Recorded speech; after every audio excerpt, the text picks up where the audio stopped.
शेखर काकडे यांच्याकडून मॅच असणार आहे वरदविनायक धोकवडे विरुद्ध प्रीत 11 कोलेश्वरी भाग.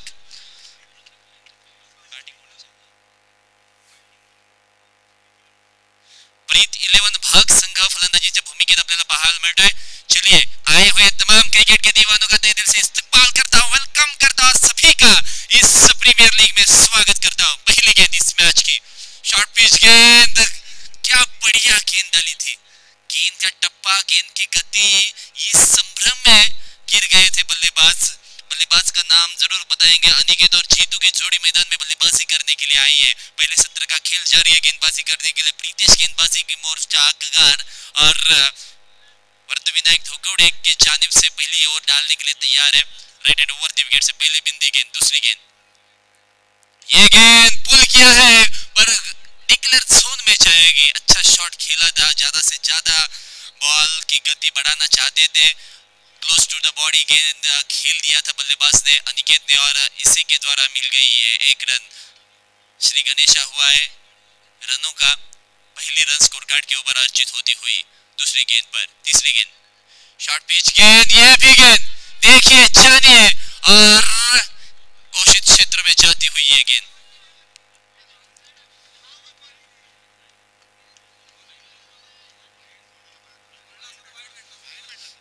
देखिए ये गेंद बल्लेबाज ने खेली है. अंपायर जी ने कोई भी वन बाउंस का अपील नहीं किया है, तो नो गेंद तो दे नहीं सकते. अगर छोड़ते तो वाइड बॉल दी जा सकती थी, पर अब देखेंगे वन बाउंस तो दिया है, किस प्रकार की गेंदबाजी होगी. ये देखिए कवर की दिशा में क्या बढ़िया स्ट्रोक खेला था, पर पैर से जा टकराई फील्डर के. इसी के कारण ये गेंद को रुकाने में सफलता प्राप्त हुई है. 1 रन के साथ स्कोर कार्ड आगे बढ़ता हुआ 3 रन स्कोर कार्ड के ऊपर. प्रीत 11 भाग बनाम वरदविनायक धोकवड़े, इनके बीच में सेमीफाइनल नंबर 2 का ये मैच होने जा रहा है. धोकवड़े मांडवा प्रीमियर लीग का ये आज का अंतिम दिन है. गेंदबाज प्रीतेश फिर से एक बार, गति परिवर्तन, कनेक्शन प्रॉपर है, गेंद 6 रन देकर जाएगी. 6 रन.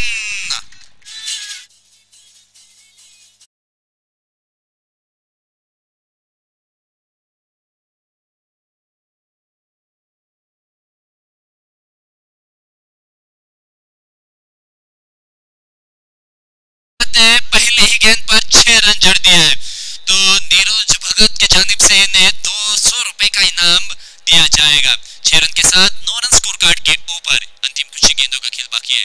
ये गेंद थोड़ी सी गति परिवर्तन किया था, पैर से गेंद behind the wicket, wicket keeper के ऊपर से घोषित क्षेत्र में गई है. इस 1 रन के साथ इस ओवर की भी समाप्ति होती हुई. इस ओवर की समाप्ति के बाद अगर देखा जाए तो 10 रन स्कोर कार्ड के ऊपर विदाउट किसी विकेट खोए. चर्चा तो होगी इस मैच की, क्योंकि वरदविनायक टीम धोकवड़े बहुत अच्छी फॉर्म में, तो उनके जानिब से गेंदबाजी करने वाली प्रीतेश की गेंदबाजी भी उतनी ताकतवर हुई थी, पर 5वें गेंद पर जो छक्का जड़ दिया है जीतू ने, तो इसमें इस मैच में उन्होंने जान डाली है. सराहना तारीफ करूंगा. हर एक षटकार के लिए 200 रुपए का इनाम नीरज भगत के जानिब से आया है, और षटकार हैट्रिक के लिए 500 रुपए का इनाम है. हर एक षटकार के लिए 200 रुपए और षटकार हैट्रिक के लिए 500 रुपए. अगर षटकार हैट्रिक लगाते हो तो आपको 500 रुपए मिलेंगे. ओहो, गेंद को पुल किया है, पावरफुल, ब्यूटीफुल, हैंडसम 6.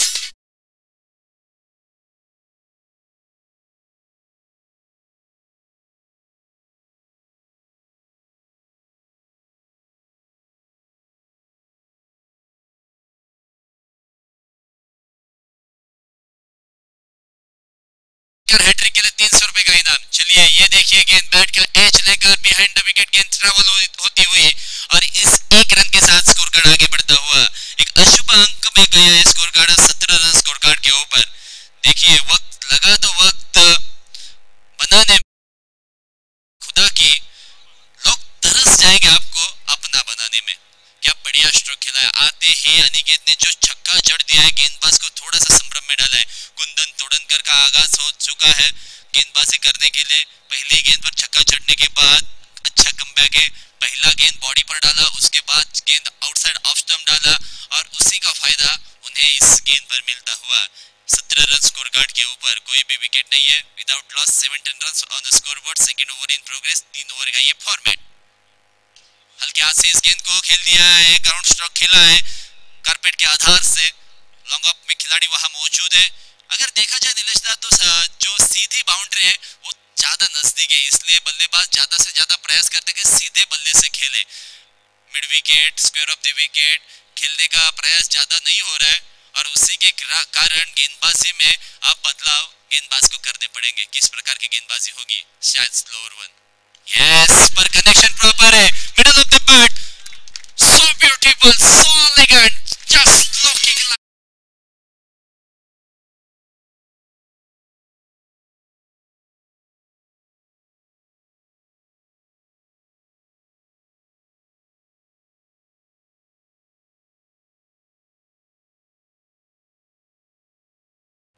आज हम हमारे डीजे मास्टर देखिए पोपट का गाना बजा रहे हैं और बल्लेबाजी करने वाले टीम का कलर जो वो भी पोपटी है। तो हमारे डीजे मास्टर भी अब इस मैच का लुत्फ उठा रहे हैं। सराहना तारीफ करना चाहूंगा बल्लेबाज जीतू की। ये देखिए, ये कनेक्शन देखिए, ऐसा लगा नहीं था कि ये 6 रन देंगे, पर जैसा दिखता है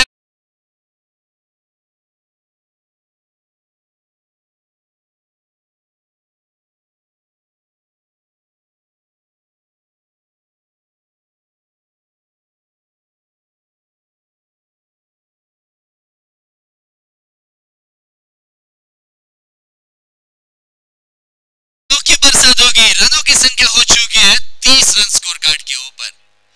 हमारे शेर का बल्ला देखिए, चमक रहा है, आग उगल रहा है और कुंदन तोड़न कर पर वार पे वार हो रहे हैं। हो यॉर्कर गेंद बिल्कुल जड़ में डाले थे, आउटसाइड ऑफ स्टंप पर ये यॉर्कर डाले थे। बैट का किनारा लेकर बिहाइंड द विकेट घोषित क्षेत्र में जाती हुई 1 रन देकर जाएगी। 31 रन स्कोर कार्ड के ऊपर 2 ओवर के समाप्ति के बाद बिना किसी विकेट खोए। क्या बढ़िया बल्लेबाजी नीलेश दादा दिखाई दे रही है। दोनों ही बल्लेबाजी पार्टनरशिप अच्छी होनी चाहिए क्रिकेट के में, तभी तो अपोजिट टीम पर दबाव आता है और प्रभाव भी आपका बढ़ता है। और वो प्रभाव पड़ना भी चाहिए क्योंकि सेमीफाइनल का मुकाबला है नॉकआउट्स के मैचेस है और उस नॉकआउट के मैच में आपका अच्छा प्रदर्शन आपको करना ही पड़ेगा और तभी आप मैच जीत सकते हैं। क्योंकि अगर देखा जाए तो 31 रन स्कोर कार्ड के ऊपर है, 15 से ज्यादा की सरासरी यहाँ पहले 2 ओवर में दिखाई दी है, पर इस ओवर में शायद कमबैक अगर गेंदबाज ने किया, रनों की संख्या अगर 5, 6, 7 इतनी रन अगर खर्च किए तो सेकेंड इनिंग में मजा आ सकता है। पर जो मोमेंटम है वो मोमेंटम साथ लेकर बल्लेबाजों ने 1-2 बड़े स्ट्रोक खेल दिए तो 40 पार रनों की संख्या अगर होती है तो मजा आ सकता है। देखिए क्या हो सकता है इस मैच में। योगेश गेंदबाजी करने के लिए आए हैं right hand round the wicket से। गति परिवर्तन किया है, बिल्कुल जड़ में डाली थी, कनेक्शन प्रॉपर नहीं हुआ है। वाडिश लॉन्गोंग में वहां खिलाड़ी काउ कॉर्नर में वहां मौजूद है। मिलेगी 1 रन के साथ स्कोर कार्ड आगे बढ़ता हुआ। 32 रन स्कोर कार्ड के ऊपर कोई भी विकेट नहीं है। अच्छी पार्टनरशिप होने जा रही है और जीतू और अनिकेत की जोड़ी देखे, जीतू ने 3 छक्के जड़ दिए हैं और अनिकेत के जानिब से 1 छक्का आया है। तो अच्छी पार्टनरशिप दोनों के बीच में हो रही है। अनिकेत सिंगल डबल पर ज्यादा विश्वास कर रहे हैं और जीतू बल्लेबाज को तोड़ने फोड़ने में ज्यादा विश्वास जता रहे हैं। और ये क्रिकेट होता है, संयम से खेलो, आक्रामक से खेलो, रन कैसे भी हो आने चाहिए, आना जरूरी है। अब रोकने में कितने कामयाब होते बल्लेबाज को गेंदबाज ये भी देखना पड़ेगा। योगेश की अंतिम 5 गेंदें, फुल टॉस को घुमाए, square of the wicket, square like boundary line के बाहर, 6 रन।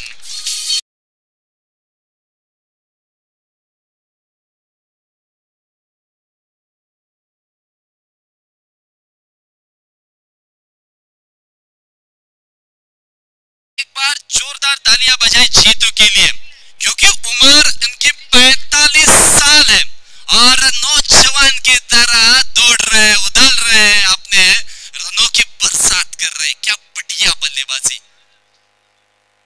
ये है घुमाया था गेंद को, गेंदबाज ने शायद अपील किया है स्टंपिंग का, पर अंपायर जी थोड़ा सा निर्णय ले रहे हैं कि क्या हुआ है, क्या घटा है। तब तक हम उसको रनों की संख्या अगर देखी जाए तो 38 रन स्कोर कार्ड के ऊपर है। अंतिम 3 गेंदों का खेल आना बाकी है। 3 गेंदों में अगर एक छक्का आता है नीलेश दादा तो 47, 47 या 50 तक रनों की संख्या पहुंच सकती है। तो 3 ओवर के फॉर्मेट में 50 रन बहुत ज्यादा होते हैं। तो जीतू स्ट्राइक एंड पर है। अब तक इन्होंने 4 छक्के जड़ दिए और अपने बल्लेबाजी का डंका जरूर बजाया है इस मैच में। योगेश घुमाएगा, एक डाव दूसरा डाव मजा, ऐसा कहा जाता है। तो वैसा ही कुछ प्रदर्शन गेंदबाज के द्वारा दिखाई दिया। बैक ऑफ द हैंड गेंद को डाला था, गेंद को घुमाने का प्रयास नहीं था, सिर्फ स्लो डालने का प्रयास कर रहे हैं गेंदबाज Yogesh. Right hand round the wicket से रनअप ज्यादा है पर गेंद डालने के बाद थोड़ी सी गति कम कर रहे हैं। तेज गेंद डाली और उसी का फायदा मिला है। वाइड बॉल के साथ एक अतिरिक्त रन, जो पिछली 2 गेंदें डॉट डाली थी उसका कुछ भी फायदा नहीं हुआ है। इस 2 रन के साथ 40 रन स्कोर कार्ड के ऊपर आए हैं।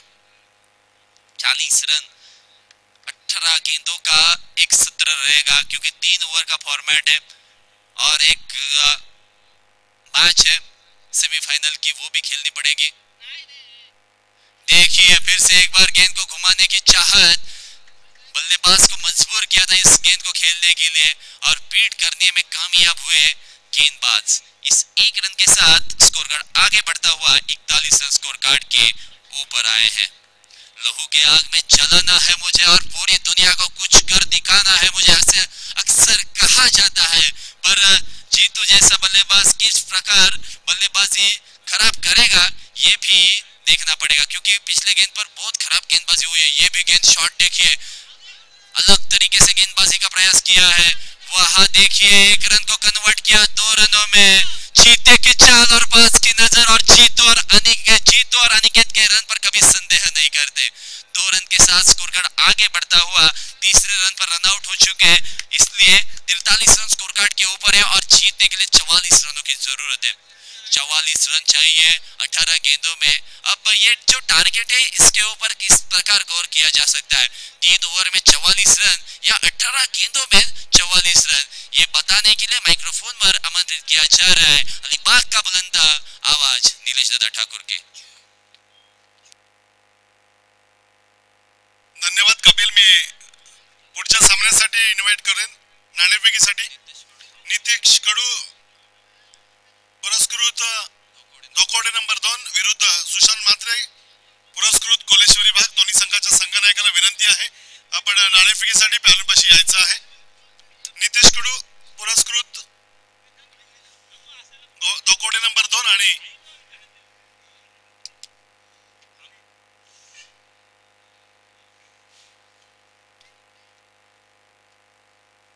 जिंकण्यासाठी लक्ष ठेवलं जातंय। माझे स्कोरर मित्र सांगतात की 44 धावा।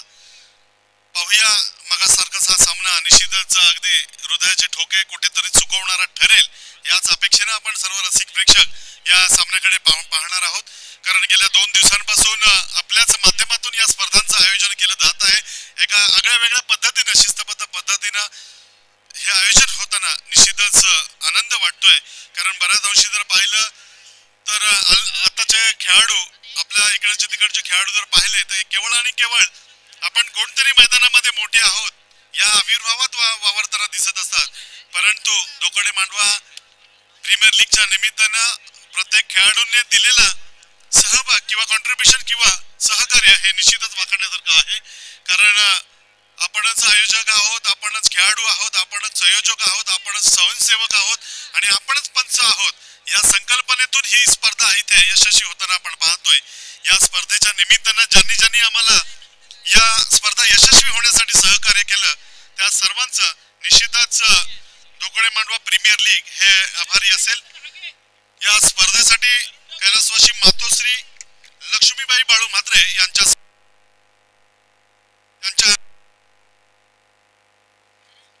स्मरणार्थ रमेश बाळू म्हात्रे यांच्याकडून प्रथम क्रमांकाचा चषक, स्वर्गीय सुनील पाटील यांच्याकडून आभार असेल धोकोडे मांडवा प्रीमियर लीग। त्याचप्रमाणे ज्यांनी आर्थिक स्वरूपाने सहकार्य केलं त्यांच्यामध्ये शिवप्रसादजी तोडणकर 2500 रुपये, समर भाद्रे 1000 रुपये, सोहम नाईक 1000 रुपये, जितू माने 500 रुपये, राजेश दरिडगे अर्थात आरडी यांच्याकडून 2500 रुपये असं हे इथे आम्हाला आर्थिक सहकार्य आहे. या सर्व आर्थिक दात्यांना त्याचप्रमाणे ही जी चषकं दिली जात आहेत या सर्वांचं दोकोडे मांडवा प्रीमियर लीग सदैव ऋणी राहील अशाच अपेक्षेनं किंवा अशाच सहकार्यानं या स्पर्धा येणाऱ्या भविष्यामध्ये दिवसेदिवस चालूच राहतील. मी पुन्हा एकदा कॉल करेन ते सुशांत म्हात्रे पुरस्कृत कोलेश्वरी भाग आणि नितेश कडू पुरस्कृत दोकोडे नंबर 2. मला वाटतं माझा आवाज जर तुम्ही ऐकत असाल तर कृपया आपण समोर यायचंय आणि सन्माननीय मान्यवरांच्या शुभ हस्ते नाणेफेकीचा कौल करून घ्यायचा आहे. जिंकण्यासाठी 44 धावांचा लक्ष्याचा पाठला करताना मी व्यासपीठावरून सन्माननीय नीरजजी भगत साहेब यांना विनंती करतो की आपण व्यासपीठासमोर येऊन या दोन संघांच्या मध्ये नाणेफेकीचा कौल करून घ्यावा. नीरजजी भगत आपण पाहतोय एक जुने खेळाडू आहेत क्रिकेटसाठी, यावेळेस पहिलं षटक घेऊन पुन्हा एकदा 44 धावांचा लक्ष्याचा पाठला करायचा म्हटला कधी आक्रमण तर कधी संयम अशा द्वैंनी नटलेली फलंदाजी करावी लागेल. यावेळचा चेंडू पुन्हा एकदा त्याच दिशेला टाकला जातोय. पंचांचा इशारा पुन्हा एकदा अगदी जमिनीला हात समांतर करताना स्वर असल्याचं येतोय. अवांतर स्वरूपानं संघाचा धावफलक पुढे सरकतोय. संघाची धावसंख्या सुशांत म्हात्रे पुरस्कृत कोलेश्वरी भाग हा संघ नाणेफेकी जिंकतोय. आपलं निर्णय आपण कळवायचा आहे. त्या निर्णयाची लगेचच हा सामना संपल्यानंतर अंमलबजावणी सुद्धा करावी. हा चेंडू यावेळचा हा चेंडू झेल टिपण्याची सुवर्ण संधी आणि हा झेल मात्र सोडला जातोय. एक संधी निर्माण झाली होती. पहा मित्रांनो, आयुष्यामध्ये फार संधी निर्माण होत नसतात, या संधी निर्माण कराव्या लागत असतात आणि इथे मात्र ही चालून संधी आली होती. ही संधी सुद्धा इथे दवडली जाते.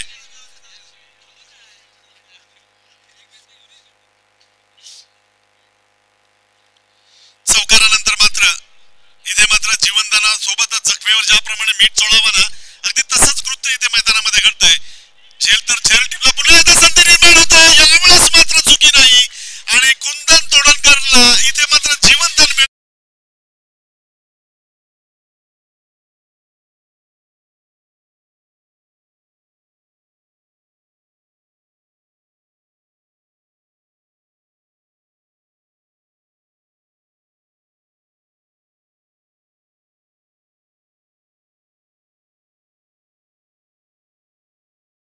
अलिबाग क्रिकेटचा कोहिनूर हिरा नेहमीच ज्याला आम्ही ज्यांची ओळख आम्ही आमच्या मनामध्ये ठासून ठेवलेली आहे किंवा गृहीत धरून ठेवलेली आहे.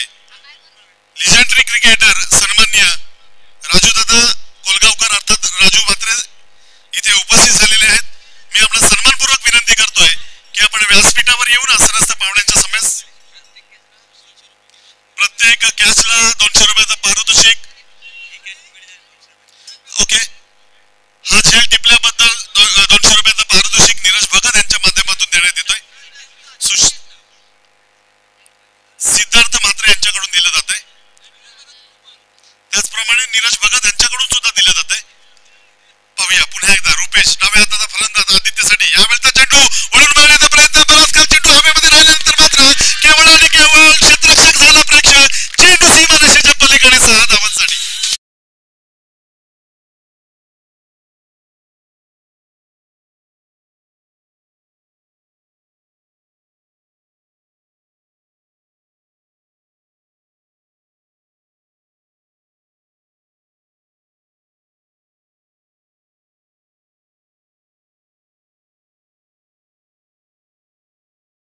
वार आणि प्रहार हे होणारच. यावेळचा पुन्हा एकदा चेंडू थांबून मारतोय. एकदा तुझा तर दुसरा धाव माझा. चेंडू सरळ क्षेत्ररक्षकाच्या हातात. फलंदाज Aditya back to the pavilion.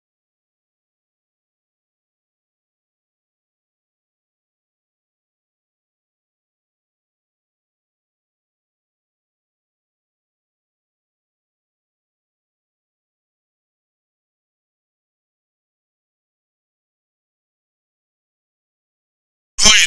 आपल्या नशिबापेक्षा कर्तृत्वावर जास्त विश्वास असावा, कारण येणारी वेळ आपल्या नशिबामुळे नाही तर ती कर्तृत्वामुळे नेहमीच येत असते आणि तेच कर्तृत्व आता दाखवावं लागेल जर या स्पर्धेमध्ये आपलं आव्हान कायम ठेवायचं असेल.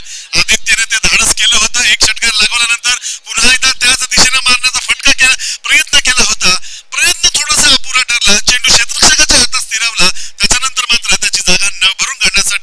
नवीन फलंदाज जातोय तो योगेश. प्रत्येक झेलसाठी नीरज भगत यांच्याकडून 200 रुपयाचं पारितोषिक दिलं जात आहे. खऱ्या अर्थानं जणू काही ATM ची मशीनच या मैदानामध्ये बक्षिसांसाठी आणून ठेवली जाते. प्रत्येक ऍक्टला षटकार असो, चौकार असो, विकेट असो, झेल असो, क्षेत्ररक्षण असो, प्रत्येक ऍक्टला कृतीसाठी इथे बक्षिसं दिली जात आहेत. आणि अशा वेळी मात्र पुन्हा एकदा चेंडू मारण्याचा प्रयत्न केला जातो. क्षेत्ररक्षक चेंडू खाली येतोय. जेतूने मात्र या चेंडूला समाधानपणे अडवले. थोडीशी चुकी झाली इथे, मात्र कर्मानं दिलं होतं, परंतु दैवानं दिलं होतं, परंतु कर्मानं नेलं. हेच इथं चित्र पाहायला मिळालं ते वरद विनायक धोकोळे संघाच्या बाजूला.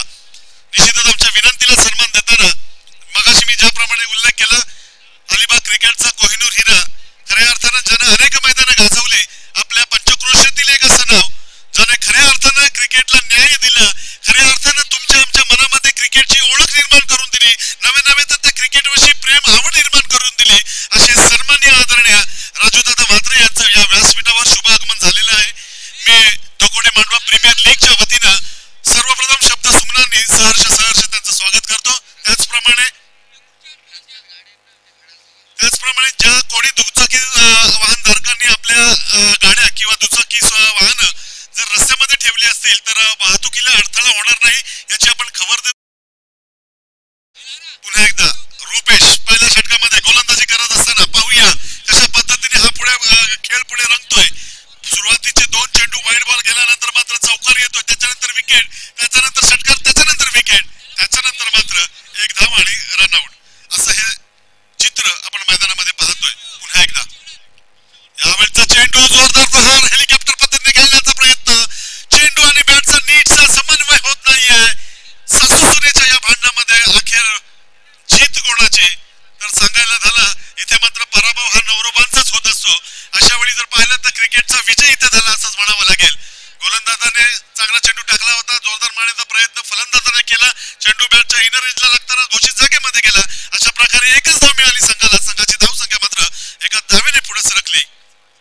ती 14 धावा षटकामागे सरासरी 14च्या धावगतीनं या आतापर्यंत धावा जमवायच्या होत्या आणि ती 14ची धाव सरासरी इथे राखण्यात यशस्वी सुद्धा होत आहेत. कारण येणारे 12 चेंडू आणि आवश्यकता असेल ती 30 धावांची. 12 चेंडू 30 धावा, 30 धावा 12 चेंडू. काय घडेल काय बिघडेल ही येणारी वेळच ठरवेल. निश्चितच मी उपस्थित माझ्यावर प्रेम करणारे किंवा माझ्या सन्माननीय सर्व रसिक प्रेक्षकांना सन्मानपूर्वक विनंती करतोय की आता गेल्या 2 दिवसांपासून आम्ही तुमचा सन्मान केला किंवा 2 दिवसांपासून तुम्ही जशा पद्धतीने आलात आम्ही तुमचं स्वागत केलं, परंतु आता मात्र स्वागताची वेळ आहे ती आमच्या मान्यवरांची. मी सर्व रसिक प्रेक्षकांना विनंती करेन, ज्या खुर्च्या आपण मैदानाच्या आजूबाजूच्या परिसरामध्ये बसण्यासाठी नेलेल्या आहात त्या खुर्च्या कृपा करून व्यासपीठावर आणायच्या आहेत, जेणेकरून आमच्या सर्व मान्यवर मंडळींना बसण्याची व्यवस्था इथे केली जाईल. तर सर्व रसिक प्रेक्षकांना पुन्हा एकदा नमस्कार, सस्नेह नमस्कार करून विनंती करतोय की आपण आपल्या खुर्च्या या कृपया व्यासपीठावर आणायच्या आहेत. आमचे पाहुणे हळूहळू मैदानाच्या दिशेनं कार्यक्रमाच्या स्थळी येताना पाहतोय आपण. पुन्हा एकदा जितू, ज्याप्रमाणे जितूने फलंदाजी करताना सूर गवसला होता त्यावेळेस मात्र आल्या षटकारानं स्वागत केलं जात आहे ते प्रीतेच्या माध्यमातून आपण पाहतोय. स्कोर शीटवर 3 फलंदाज बाद झाल्यानंतर विशाल आणि प्रीतीची जोडी मैदानात यावेळेस खेळत असताना पाहायला मिळाली. रनआउट पद्धतीने योगेश बाद झाला अगदी स्वस्तात. अंकित मात्र एकच षटकार खेळून बाद झाला. अपेक्षा होती त्याच्याकडून अजूनही बऱ्याचशा आक्रमक फटक्यांची, परंतु जितूला मात्र आपलं कौशल्य दाखवावं लागेल. यावेळचा चेंडू असेल तो राईट आर्म ओव्हर द विकेटचा. आपल्या अनुभवाचा उपयोग करून घेण्याचा यावेळचा चेंडू, बराच काळ चेंडू हवेमध्ये गेला तर उंच हवेमध्ये सूर लगावण्याचा प्रयत्न अपयशी ठरला, यशस्वी झाला.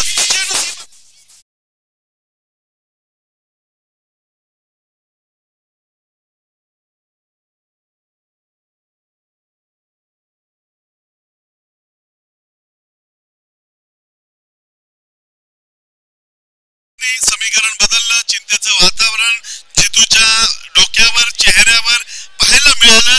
ऐन थंडीमध्ये घामाच्या धारा जणू काही त्याच्या चेहऱ्यावरून वाहायला लागल्या असं काहीतरी चित्र आपण पाहतोय. आणि अशा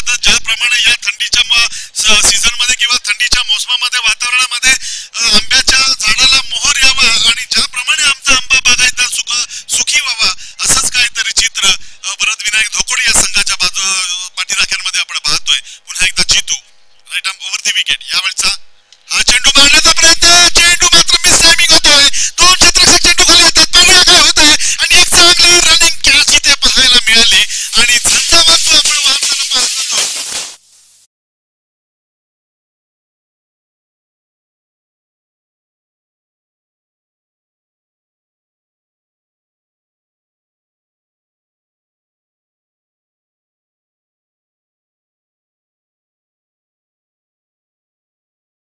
फलंदाज विशाल होता, ज्या विशालनं एक आक्रमक फटका खेळून जितूला त्याची जागा दाखवून दिली होती. परंतु जितू अशा खेळीपुढे किंवा अशा घटनांपुढे हार मारला तर कसा, आपल्या अनुभवाचा कसा बी त्याने पणाला लावला. एक असाच चेंडू टाकला ज्या चेंडूवर विशाल सारखा आक्रमक फलंदाज केवळ आणि केवळ हवेमध्ये चेंडूला उडवण्यापासून वंचित राहिला. चेंडू बराच काळ हवेमध्ये राहिला. दूरवरून अर्थात काऊ कॉर्नरच्या दिशेने क्षेत्ररक्षक चेंडूवर सरसावला, धावत पुढे गेला आणि अचूकरित्या या चेंडूला आपल्या कवेमध्ये पकडलं आणि फलंदाज विशालला माघारी परतवलं. सुखद धक्का म्हणावा लागेल कोलेश्वरी भाग या संघाला. यावेळचा चेंडू इथे मात्र दिशाहीन चेंडू. प्रत्येक चेंडू गणिक टाळ्यांचा वर्षाव, प्रत्येक चेंडू गणिक काही ना काही नाट्यमय घडताना आपण मैदानामध्ये पाहतोय. कधी टाळ्या भरत विनायक धोकोडे संघाच्या तर कधी टाळ्या या कोलेश्वरी भाग या संघाची धावसंख्या जर पाहिली तर निश्चितच या अवंत धावेने पुढे सरकली. हा चेंडू जातोय तो पावतोय, काऊ कॉर्नर एक्स्ट्रा कव्हरच्या दिशेला जातोय तो सीमारेषेच्या पलीकडे. 4 धावांनी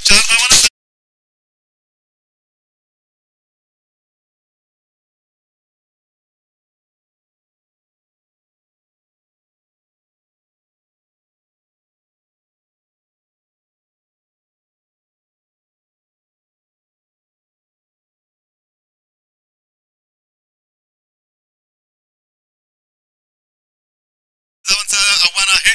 32 धावा आतापर्यंत झाल्यात, याचा अर्थ 7 चेंडू आणि 12 धावांची आवश्यकता. पुन्हा एकदा यावेळचा चेंडू खेळ टिपण्याची संधी आणि हा खेळ टिपला जातोय.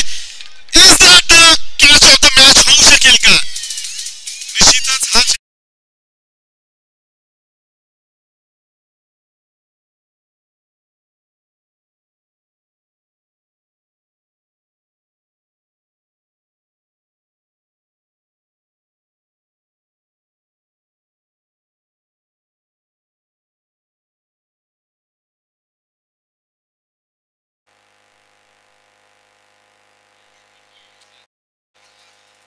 टप्प्याचा चेंडू होता. पुढच्या पद्धतीने चेंडूला खेळण्याचा प्रयत्न केला होता, परंतु जे चेंडू मधली जी गोलंदाजाची गती होती ती फार कमी होती. व्यवस्थितरित्या समन्वय चेंडू आणि फळीचं रक्त आलं नाही. चेंडूला केवळ मिड विकेट बाउंड्री लाईनच्या दिशेने खेळलं गेलं. क्षेत्ररक्षक चेंडूवर अगदी चित्त्याप्रमाणे सरसावला आणि एक चांगला झेल सुद्धा टिपला. 200 रुपयाचं पारितोषिक नीरज भगत यांच्या माध्यमातून त्याला प्राप्त सुद्धा झालं. तोपर्यंत मात्र येणारे 6 चेंडू आणि आवश्यकता असेल ती 12 धावांची. 6 चेंडू 12 धावा 6 चेंडू. काय घडेल काय बिघडेल. दोन्ही संघाच्या खेळाडूंच्या पाठीराख्यांचे हृदयाचे ठोके कदाचित चुकण्याची शक्यता इथे वर्तवली जाते. परंतु क्रिकेट हा एक खेळ आहे, त्याच्यामुळे ते खेळाप्रमाणेच घ्यावं. आपण बोलतोय मैदानावर जेव्हा जिंकण्यासाठी 6 चेंडू 12 धावा. निर्णायक क्षणाला अनिकेत येत आहे गोलंदाजीसाठी. स्वतः कॅप्टन फ्रॉम द लीडिंग कशा पद्धतीने गोलंदाजी करेल आपल्या संघासाठी. अनिकेत गोलंदाजीसाठी सज्ज होतोय. यावेळचा हा चेंडू मारण्याचा प्रयत्न निश्चितच अनिकेतला या चेंडूवर मारण्याच्या प्रयत्नामध्ये मात्र चेंडू जात आहे तो घोषित जागेमध्ये. 1 धाव मिळते संघाला. संघाचा धावफलक एका धावेने पुढे सरकला. मगाशी सुद्धा अनिकेतनं अशाच निर्णायक क्षणाला षटक टाकलं होतं आणि या निर्णायक क्षणाला टाकलेल्या षटकातून निश्चितच अशाच प्रकारची गोलंदाजी केली आणि फलंदाजाला मात्र मोठ्या फटक्यापासून वंचित सुद्धा ठेवलं होतं. कभी कभी अकेले चलना पड़े तो डरिए मत, क्योंकि शिखर और सिंहासन पर अकेले ही होते हैं. हा चेंडू पुन्हा एकदा मारण्याचा प्रयत्न. चेंडू बॅटच्या इंग्रजीला. चेंडू जातोय तो एका घोषित जागेमध्ये. असं म्हणतात ना की जेव्हा मेहनत करून सुद्धा स्वप्न पूर्ण होत नसतात तेव्हा रस्ता बदलला. सिद्धांत नसतात बदलायचे, कारण झाडं नेहमी पानं बदलतात, मुळं बदलत नसतात. भगवद्गीतेमध्ये सुद्धा स्पष्ट लिहिले आहे, निराश होऊ नको, कमजोर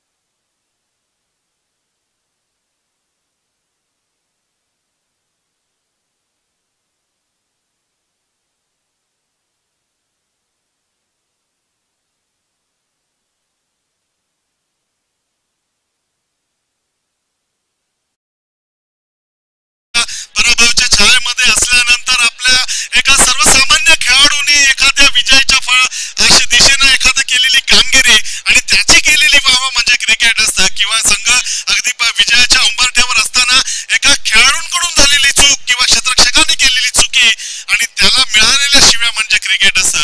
असंच हे क्रिकेटचं कर्मानं घेऊन गेलं असं चित्र मैदानामध्ये पाहिलं आपण.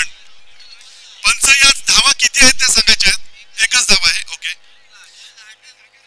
2 चेंडू आणि 8 धावांची आवश्यकता. पुन्हा एकदा त्याच स्थितीमध्ये सामना येऊन ठेपतोय जेव्हा मगाशी सामना आपण आरपी मांडवा विरुद्ध बालाजी गोटफॉर्म मध्ये पाहिला होता तेव्हा फलंदाज तो 5वा चेंडू मिस झाला होता आणि सहजतेने बालाजी गोटफॉर्मने हा सामना जिंकला होता.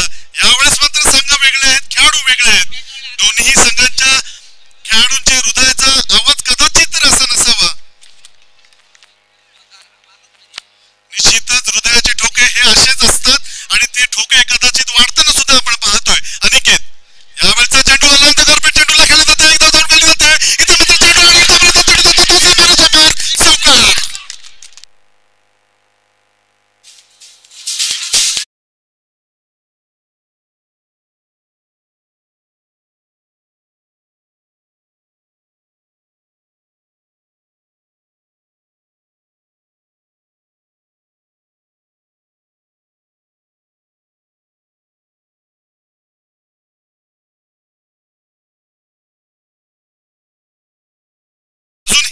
हा सामना जिंकण्यासाठी 4 धावांची.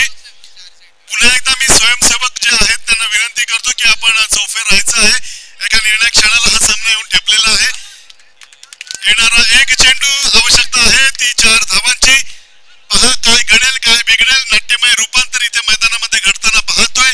मगाशी सामन्यामध्ये 5वा चेंडू डॉट बॉल झाला होता. आता सुद्धा सुंदर चेंडू अनिकेतनं टाकला होता. चेंडू आला कार्पेट गेला होता. क्षेत्ररक्षक 2 चेंडू खाली आले होते. अडवण्याच्या प्रयत्नामध्ये मात्र थोडीशी चुकी झाली त्यांच्याकडून आणि खेळामध्ये असो आयुष्यामध्ये असो चुकीला माफी नसते आणि तेच प्रत्यय इथे आपण पाहिलं.